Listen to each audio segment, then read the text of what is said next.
I was in New York City recently, the first time since Trump's victory. Beefed up security made JFK, that monument to creaking US infrastructure, feel like a police precinct. It was more checks in the city than sex in the city. I mean, everyone's taking sides. You're either Trump-tastic or you think he's an ass. And with the airwaves full of noise and bluster and the country divided right down the middle, it's kind of difficult to get any clarity about what happens next for the US economy. So let's get on the phone to the finest economic maven of them all, Mr. Paul McCulley, to get his view from Newport Beach. Morning, Mr. Mack. Listen, my friend, the biggest question in the years ahead is not whether Mr. Trump is going to say or do something stupid. I guarantee you that he will. I'm very highly educated, but there's no better word than stupid. The big question is whether or not he's going to go to war with the Fed. And if he does, who wins? The bottom line, David, is who gets to set the speed limit for the economy?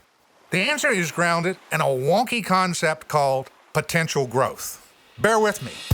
In the long run, an economy's growth potential is determined by 1, growth in population, 2, advances in technology, and 3, productivity growth, which means can we make more with less? But in the long run, of course, we're all dead, as Keynes famously intoned. What really matters is the demand side, not supply potential.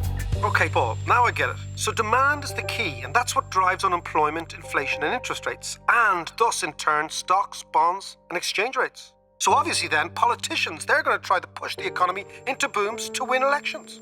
Precisely, Mr. McWilliams. And when they do, what matters is 1, the economy starting point, where you are on the unemployment rate, and 2, what policy levers the government uses. The mix of levers really matters. Macro policy has 2 arms. One is fiscal policy, using debt finance, government spending, and tax cuts to directly increase demand. The other is monetary policy, using lower interest rates to drive up asset prices to coax wealthier asset holders into spending more. A healthy mix, David, is a bit of both. A 2-armed policymaker. Unfortunately, Mr. Obama was forced by those Tea Party zealots to tie the fiscal policy arm behind his back. So the heavy lifting fell to the Fed, using uber-easy monetary policy, driving interest rates to 0 and keeping them there year after year after year after year. This approach worked over time by driving up asset prices, bonds, stocks, and real estate, making people richer and coaxing them to spend. But who owns those assets? Rich people, of course. That's why they're rich. The income of poor people and many middle-class families depends on their wages, not their brokerage account. And the real wages of the average American household have been stagnant for the last decade, while long-term asset prices have soared. This has opened up the biggest gap of my lifetime between the rich and everybody else. Now, let me be clear here, David. I'm not criticizing the Fed. The Fed didn't have a choice. But the upshot of super easy monetary policy was greater inequality and also a lower bang for the buck, as rich people hoard money while poor people spend it. Fiscal expansion is a much more egalitarian lever of stimulus, especially government spending. It gets money into the wallets of average people who spend it with dispatch, especially those who live paycheck to paycheck, which, David, is half of American households. And they aren't deplorables. Their lives matter too. They just have lousy paychecks, and they vote. Trump won by telling the average guy he'd make him better off. Win, win, win. You're gonna get so tired of winning. Accordingly, Trump has to get the economy growing faster, or he's going to be orange-colored toast. Trump wants 3 or 4% growth, too, in his own words. We'll make America great again. Thank you. And the only way to get there is with bigger fiscal deficits. And that's exactly what stocks, bonds, and the U.S. dollar have been betting in recent months. Yeah, Paul, I get this, but won't the Fed try to stop him? I mean, by raising rates in March, hasn't the Fed signaled that it thinks the economy is now near full employment? And isn't the Fed concerned that unemployment falling a lot further would set off a wage price inflationary spiral? Yet what you are saying is that Trump needs growth now to deliver for his people. So what gives? This is a battle, David, between democracy and technocracy. A battle between the mandate the president was given by the people and the technocracy, the unelected Fed officials who want to set limits to growth.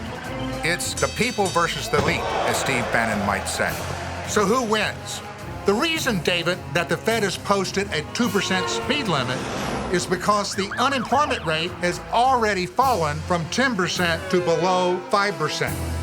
Any further fall for the unemployment rate, in the Fed's view, would run unacceptable risk of inflationary wage gain.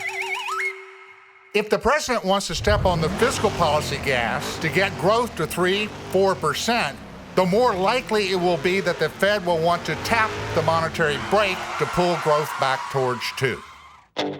So we're in a game of chicken between the White House and the Fed. Who wins will be the primary determinant of what happens in the next 2 to 4 years. The last 2 times we've had such a game of chicken, the Fed won. Paul Volcker trumped Reagan in 1981, and Alan Greenspan bullied Clinton in 1993.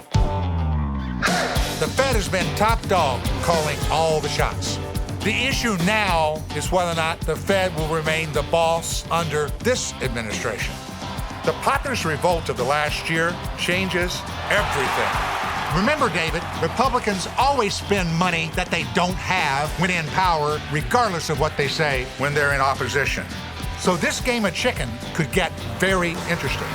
If Trump and Congress enact that fiscal stimulus with the horsepower to try to get 3 to 4% growth, the Fed might just have to underwrite it, letting unemployment drop to 3%. And graybeards like me, David, remember a time before Paul Volcker when Dick Nixon bullied the Fed into creating a 1972 boom. I burned everything I got. Bottom line, David, this means that there's a decent chance, far higher than Wall Street currently thinks, of a slow climb for inflation to 3% by the time that Trump stands for re-election. And maybe, just maybe, David, that wouldn't be a bad thing for both Main Street and democracy itself. And if that turns out to be the case, current lofty Wall Street valuations, grounded in the presumption of 2% forever inflation, have a nasty rendezvous with a new reality. This, my friend, is what populism looks like. Well, Paul, what you're saying is it's time to hold on to your seats.